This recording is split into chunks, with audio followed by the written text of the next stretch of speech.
writers, it's Casey. Today we're talking about creating a writing calendar. So before you get started on your writing journey, you have to plot out exactly what you're going to write. Therefore, a writing calendar comes in handy. So before you create your novel or your masterpiece, you have to first construct a writing calendar.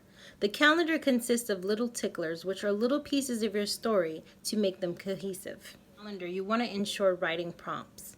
These are basically bits and pieces of your story that you're formulating. For example, characters, scenery, background, those types of things. Having a writing prompt gives you something to do on a daily basis or a weekly basis, depending upon your schedule. Next, you want to do character creation.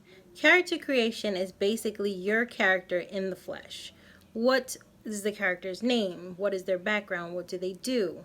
How they come across, their personality and idiosyncrasies. Next is character development. This is a very strong piece because it will help your readers connect with their character. The character development piece is all about who your character is. What is their purpose? How many people do they come across or interact with? What's going to drive the story? Next, you want to be sure to conduct research. This is extremely important because you want to make your character as believable as possible. For example, if your character is a detective, then you would have to have the character collecting the pieces of evidence in order to solve a case and doing exactly what it is per protocol of a real detective. Next, you want to make sure your character has a great backstory or origin. This is basically where they grew up, where they came from, if they're from a large family, a small town.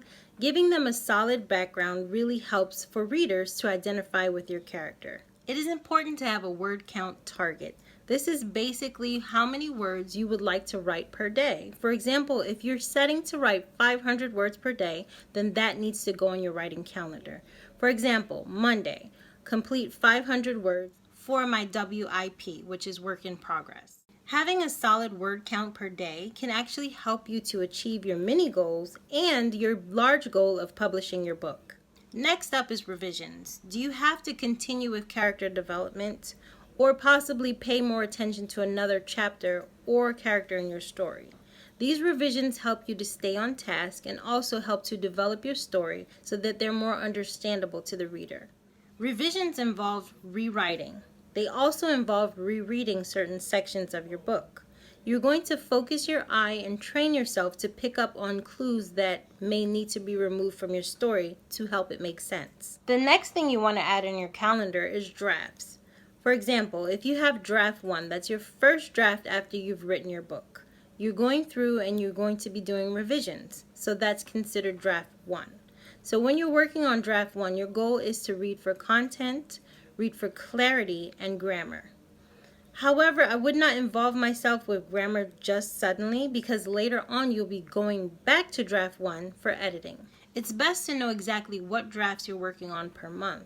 For example, if you're working on draft 1, then your target may be about 2 months down the line or a month down the line to work on draft 2. The next thing you want to consider is doing social media posts regarding your novel or your WIP. This is simply because when you first publish, no one is going to know who you are or what you've written. You want to start leaving feelers out there for potential readers and also people who are interested in your genre. Regarding the content of your social media posts, you can post regarding your characters a little bits and pieces of your work in progress. For example, if you want to post a character, you can simply explain away their backstory or what made you create this specific character. You want to leave little feelers out there for potential readers. Next on the list is editing. This process can drive any person or any sane person insane. Editing is very involved. It looks at grammar, it looks at sentence structure, content, and context. During your editing process, you really shouldn't be doing rewriting. That should be left for your revisions only, simply because when you're going in to edit your book, you want to look at it with a trained eye. For example, you're going to hone in on your grammar, you're going to hone in on your content and your context, and you're going to hone in on the overall story and how it relates to the reader. When you're in the editing process, the sentence structures and the overall story should make sense to you. If it doesn't, that's when you have to reverse yourself and go back to revisions and do some rewriting. During the editing phase, it's always good to have a second pair of eyes to take a look at your work in progress, simply because it could be something that you've missed or maybe something may not make sense to the reader. Once the editing process is over, which is your editing, you're going to then pass it off to a professional editor. A professional editor is not going to coddle you through the process, nor are they going to do rewrites. They're going to go in there and look for certain things, which is grammar, sentence structure, context, and content. That is what they will be editing only. Any rewrites or anything of that nature, they're supposed to let you know exactly what they're doing and what they intend to do with your work in progress. When you're trying to locate a professional editor, it's best that you do your research. There are a lot of fly-by-night companies or scammers that are out there waiting for your dollars. The best thing to do is research the editor to make sure, one, they have enough years of experience, meaning if they have 2 years, you probably wouldn't want to go with that editor. I would say probably 10 years or more, simply because you want a more seasoned person looking over your novel prior to publishing. You also want to make sure that the professional editor that you hire is familiar with your genre. For example, if you're submitting a horror piece and they're not fans of horror or they have some type of bias against it, then it's probably not best to go with that particular editor. Once you've received your work in progress back from your editor, then the next step is creating a query letter. If you're going the traditional route, then creating a query letter is key. There's certain things that you have to add into your query letter for agents to be simply attracted to it. You want to make sure your query letter is short and to the point and also is engaging to the agent that you're soliciting to.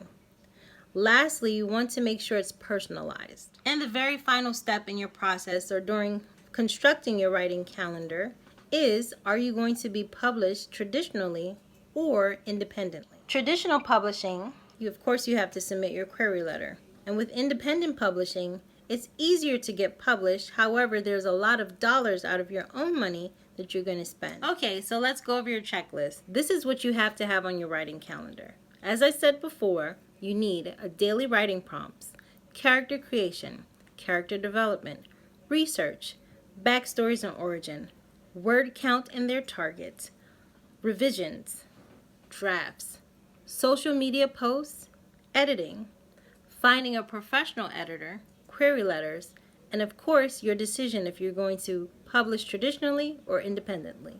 So I hope you've enjoyed this video in creating your very own writing calendar. Please use the tools necessary so that you can start your very own work in progress. Until next week, I'm Casey Losner.